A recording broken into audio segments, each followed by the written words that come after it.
Mesdames et messieurs, bonjour à toutes et à tous.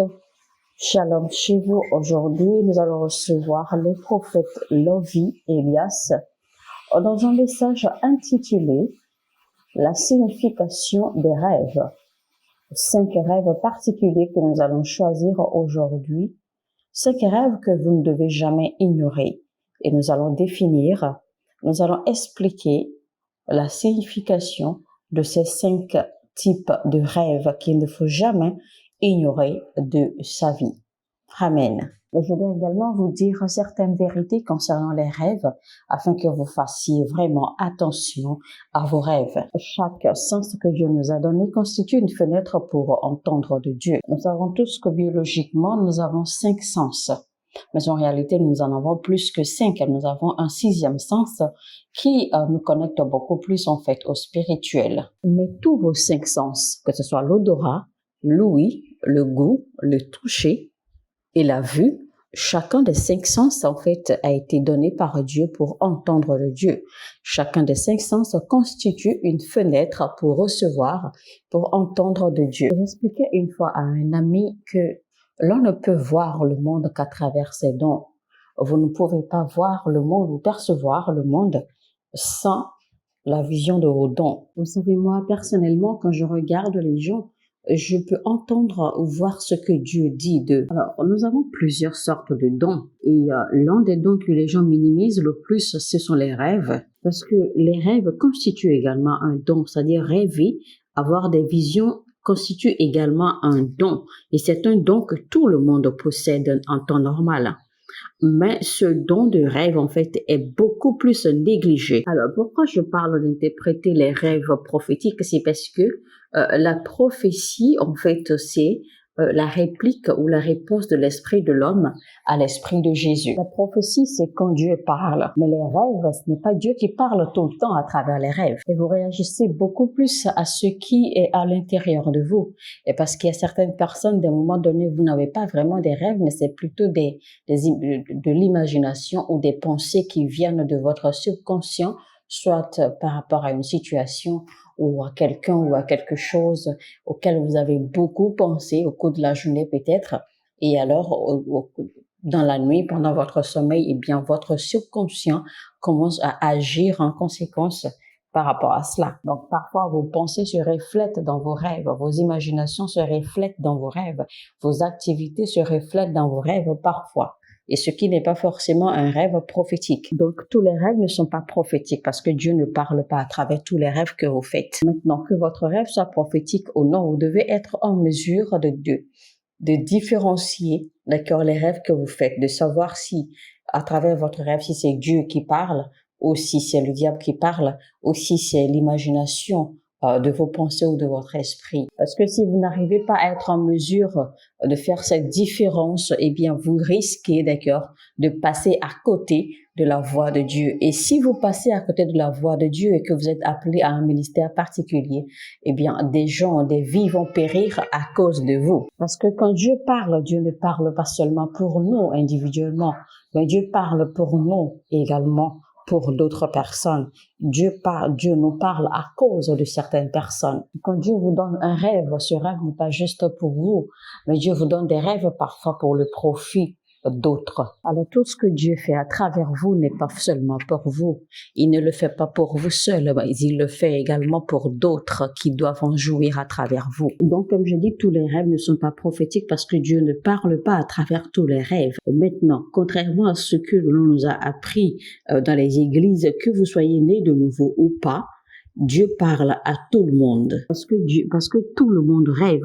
Dieu donne des rêves à tout le monde. Et donc, Dieu parle à tout le monde, que vous soyez né de nouveau ou pas. Vous parlez en langue ou non, Dieu a donné des rêves à tout le monde. Alors, la raison pour laquelle Dieu a permis que Pharaon ait des rêves, c'est parce que Pharaon était en charge. Il avait des âmes, il avait des vies sous sa responsabilité. Comme on le sait, toute autorité vient du Très-Haut. Toute autorité vient de Dieu. Donc, peu importe la personne qui soit à une position d'autorité, c'est-à-dire qui que ce soit, même que ce soit une personne mauvaise selon ce que vous pensez, que ce soit une personne méchante selon ce que vous pensez, eh bien, peu importe la personne qui soit au pouvoir, toute personne qui est au pouvoir, toute personne qui est à une place d'autorité, qui est dans un leadership, eh bien, c'est Dieu qui les a positionnés là. C'est Dieu qui a voulu qu'ils soient là. Donc, Dieu a besoin de donner des rêves à toute personne qu'il a mis sous autorité ou qu'il a placé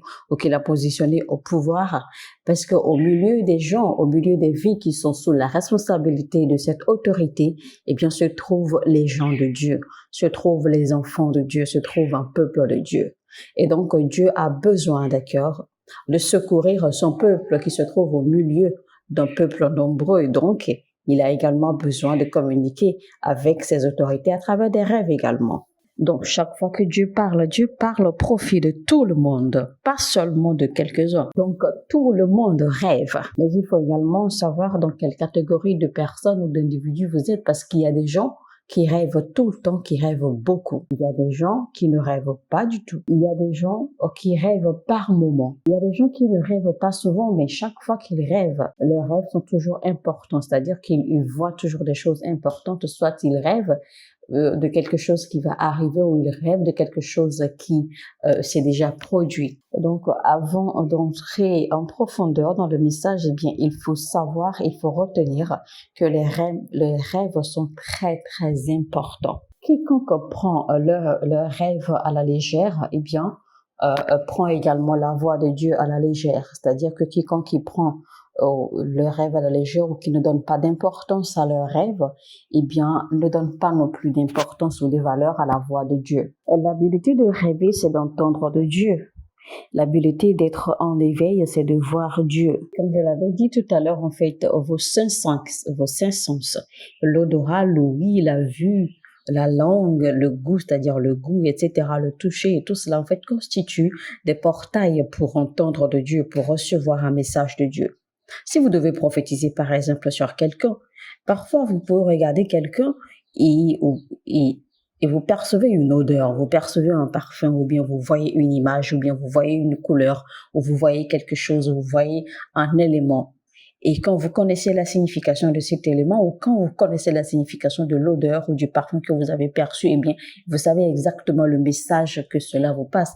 Vous savez exactement le message que Dieu est en train de vous passer concernant cette personne en réalité. Mais vous ne pourrez jamais arriver en profondeur de cette habileté tant que vous n'allez pas commencer à utiliser ce que vous possédez déjà ou ce que vous pouvez déjà utiliser en surface. Nous allons entrer dans la Bible. Je vais vous montrer un peu comment les personnages de la Bible ont toujours donné de la valeur, de l'importance aux rêves. Alors, dans Genèse 37, verset 8, la Bible dit: ses frères lui dirent: est-ce que tu régneras sur nous? Est-ce que tu nous gouverneras? Et ils le haïrent encore davantage à cause de ses songes et à cause de ses paroles. Vous voyez à quel point les frères de Joseph se sont mis à haïr leur propre frère, leur jeune frère, simplement parce que le jeune homme avait rêvé, simplement parce que le jeune homme a eu des visions, il a eu des rêves, il a vu des choses. Et donc ses frères en fait ont compris le sens de son rêve.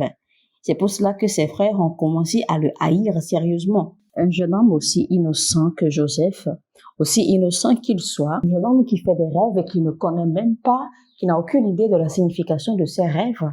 Mais voici que ses rêves, en fait, ont suscité la jalousie et la haine de ses frères, parce que ses frères, en fait, ont compris le sens de ses rêves. Une jalousie et une envie au point de vouloir tuer leur propre jeune frère, simplement à cause de ses rêves. Alors, vous voyez donc, les frères de Joseph, en fait, ont compris immédiatement le sens de ses rêves. Mais comment est-ce qu'ils sont arrivés à comprendre? Ils n'ont pas pris le temps de prier, mais ils ont compris tout de suite, en fait, le message de Dieu. Et ceci pour vous dire également que vous n'avez pas besoin de prier concernant vos rêves avant de les comprendre.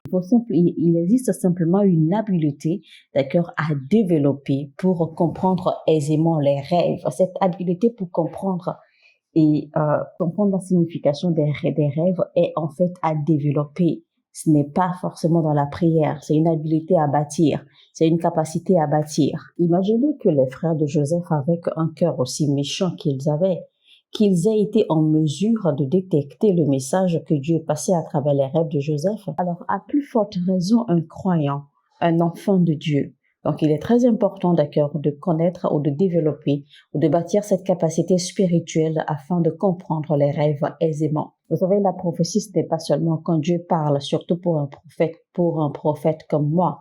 Parce que déjà, je suis né prophète. Je suis un prophète et j'ai l'esprit d'un prophète. Et donc, la prophétie, pour moi, n'est plus le fait que Dieu parle seulement, parce que je peux entendre Dieu à tout moment, dans n'importe quelle situation. Parce que la prophétie, en fait, pour moi, est devenue pour moi plus qu'un don. Ce n'est plus juste un don à mon niveau, mais cela fait plutôt partie de moi maintenant. La prophétie, maintenant, c'est ma vie, c'est moi, c'est ma personnalité. Donc, c'est devenu une capacité, d'accord, innée, que je peux même enseigner à quelqu'un. Je peux même enseigner à quelqu'un comment prophétiser ou encore comment entendre Dieu, comment comprendre les messages de Dieu, comment entendre ou comment comprendre les différentes façons dont Dieu parle. Même si cela ne fonctionnera pas de façon automatique, prophétiquement, tant que Dieu ne vous a pas parlé, mais vous aurez au moins, d'accord, les rudiments qu'il faut pour entendre de Dieu, de sorte que quand Dieu vous parlera ou quand Dieu vous montrera quelque chose, que vous sachiez, vous soyez en mesure rapidement de détecter, de savoir que voici Dieu qui vous parle. Souvenez-vous, dans la Bible, Dieu a cessé de parler au prophète Élie. Mais le prophète Élie a enseigné à Samuel comment entendre Dieu. Le problème que nous avons dans le corps du Christ ou dans l'Église, c'est que les gens pensent que les choses spirituelles ne peuvent pas être enseignées, ce qui est totalement faux. Tout peut être enseigné, mais Dieu ne parle pas à tout le monde. Si Dieu décide de vous parler, c'est qu'il vous parle. Même si vous avez les dons, c'est-à-dire même si vous avez les rudiments ou la capacité prophétique, si Dieu ne vous parle pas, eh bien c'est autre chose. Mais Dieu peut parler à quelqu'un d'autre à travers les rêves et vous serez... Quand le roi Nebuchadnezzar a rêvé et que ses magiciens ont essayé ou que ses prêtres ont essayé d'interpréter son rêve, eh bien Nebuchadnezzar avait su que ses prêtres mentaient parce qu'ils ne disaient pas la vérité. Il ne donnait pas le vrai sens de son rêve parce que il n'avait pas la paix, parce que le fardeau qu'il ressentait au sortir de son rêve, en fait, n'était pas enlevé. Il avait toujours cette sensation de lourdeur. Donc, il avait compris que ses prêtres n'avaient pas pu interpréter vraiment ou correctement le rêve qu'il avait eu parce qu'il n'avait pas ressenti de paix après qu'ils aient interprété son rêve, après qu'ils aient donné le sens que eux ils ont compris de son rêve. Mais alors, quand Daniel est venu interpréter son rêve, eh bien, ce fardeau, cette lourdeur qu'il ressentait était levé immédiatement.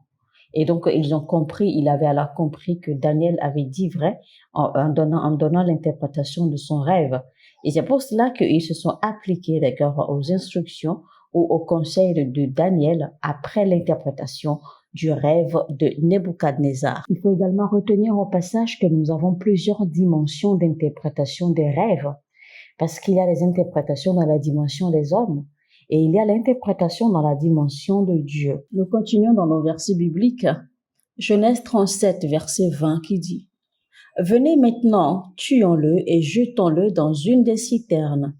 Nous dirons qu'une bête féroce l'a dévoré et nous verrons ce que deviendront ses songes. » Vous voyez donc que les frères de Joseph avaient compris, d'accord, le sens du rêve ou des rêves de Joseph parce qu'ils avaient compris, ils avaient su que c'était Dieu qui parlait. Donc, pour en fait empêcher la manifestation, l'accomplissement de ces rêves, de ces plans de Dieu en réalité, eh bien, ils ont comploté, ils ont planifié, tuer leurs propres frères juste pour taire ces rêves ou pour détruire ou pour empêcher la manifestation de ces rêves. Parce que oui, effectivement, ils avaient compris que ce n'était pas juste de simples rêves de leurs frères, que ce n'était pas des imaginations d'un enfant, mais que c'était plutôt Dieu qui parlait à travers cet enfant. Donc, les frères de Joseph l'ont haï à cause de ses rêves, des rêves qu'il a eus, et à cause de ses paroles. Ils l'ont haï à cause du message, à cause de ce que Dieu voulait faire à travers lui. Et ils ont pensé qu'en le tuant, eh bien, ils allaient empêcher la manifestation de ses rêves.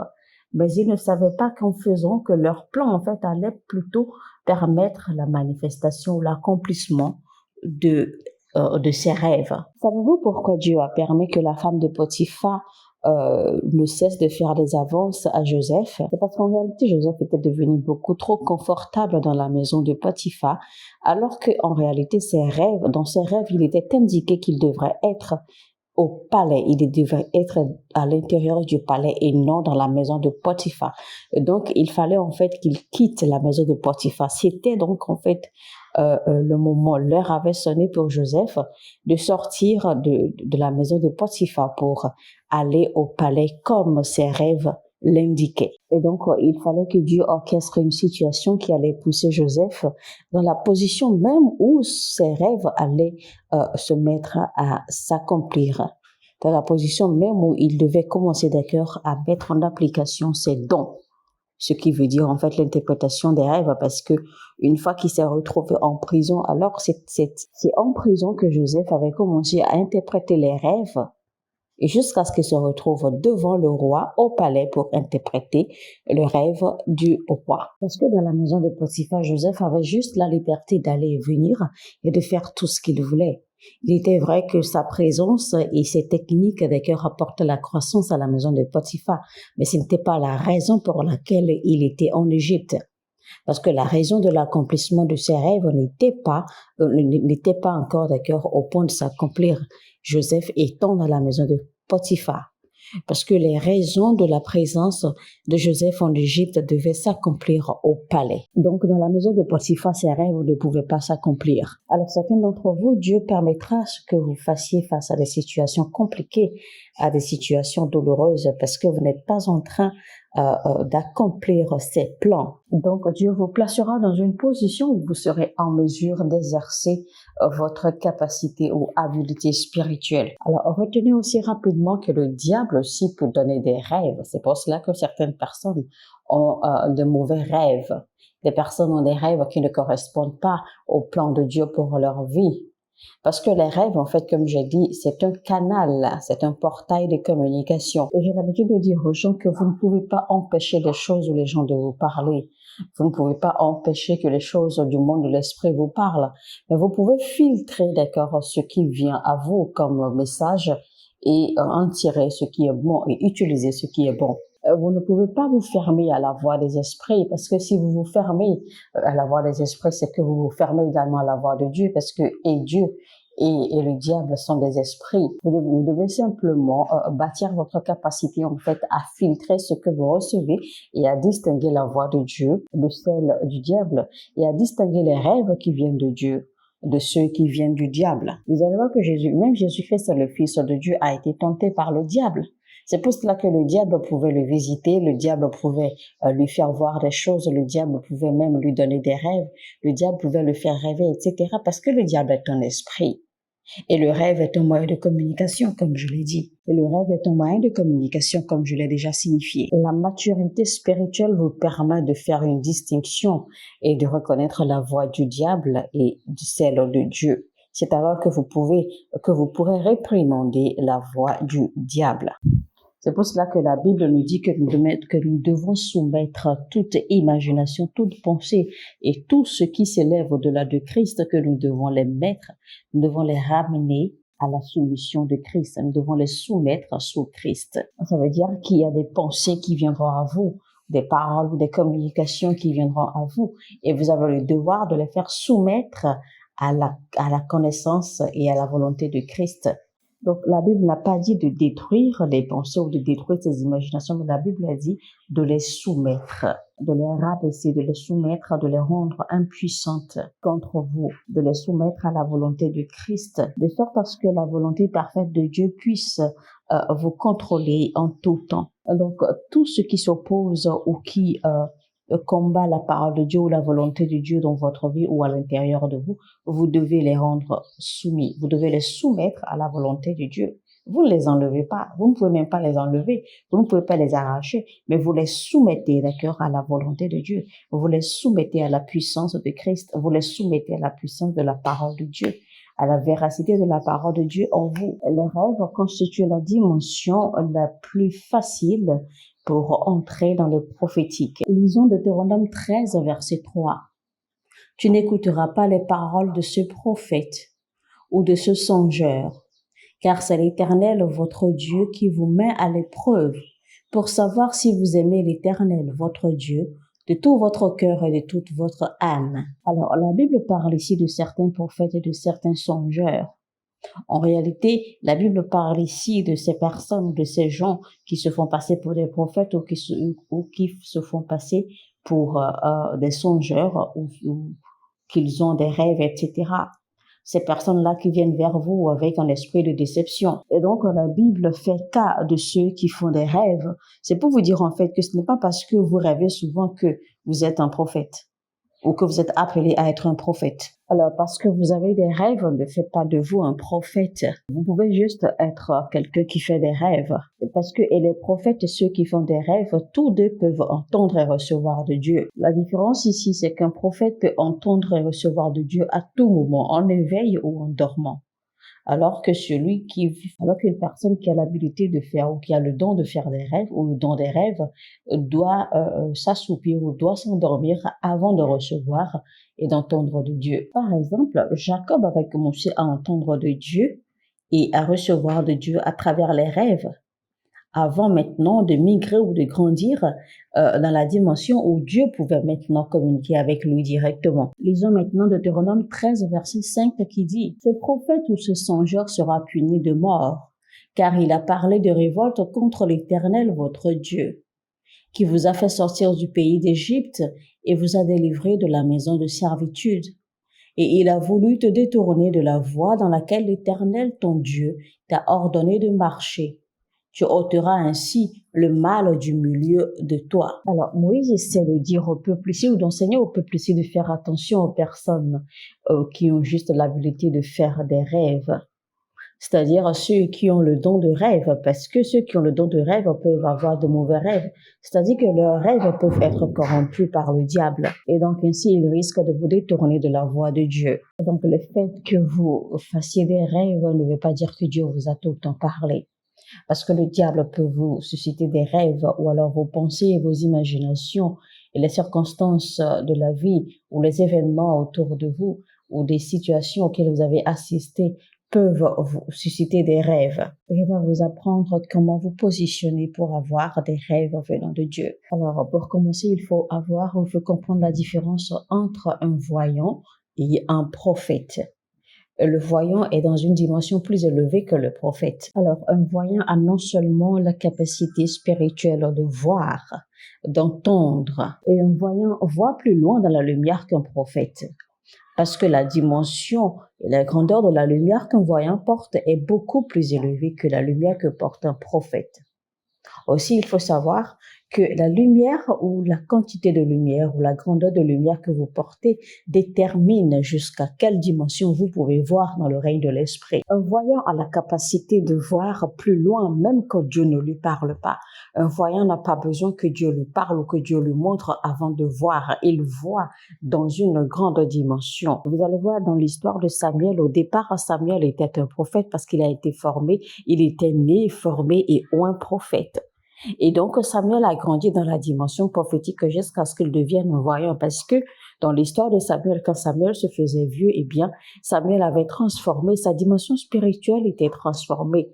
Et donc, on n'appelait plus Samuel le prophète, mais il était maintenant appelé Samuel le voyant parce que Samuel pouvait voir tout. Il pouvait tout voir dans la dimension spirituelle. Quand les gens allaient vers Samuel pour avoir conseil ou parce qu'ils avaient des problèmes, avant même que les gens ne se présentent. Avant même que les gens ne se présentent à Samuel, Samuel pouvait déjà voir loin. Il pouvait déjà voir leurs problèmes et voir même en même temps la solution de leurs problèmes. Et il pouvait tout voir clairement et dire exactement ce qui se passait, où se trouvaient les choses, comment fallait faire, etc., etc. Alors, mesdames et messieurs, c'était donc un court message avec le prophète Lovi dans le thème ou dans le message intitulé « Signification des rêves ». Signification des rêves, première partie. Donc, je vous retrouve très très bientôt pour que nous évoluions dans la deuxième partie de ce message assez intéressant. Alors, avant de quitter cette plateforme maintenant, likez, cliquez sur le bouton j'aime et partagez au maximum le lien jusqu'à ce que vous soyez fatigué de partager et que Dieu vous bénisse pendant que vous obéissez à cette instruction. Si vous n'êtes pas encore abonné, abonnez-vous maintenant et activez la cloche de notification afin de ne rater aucun de nos messages. Sur ce, je vous dis que Dieu vous bénisse. À très très bientôt. Shalom.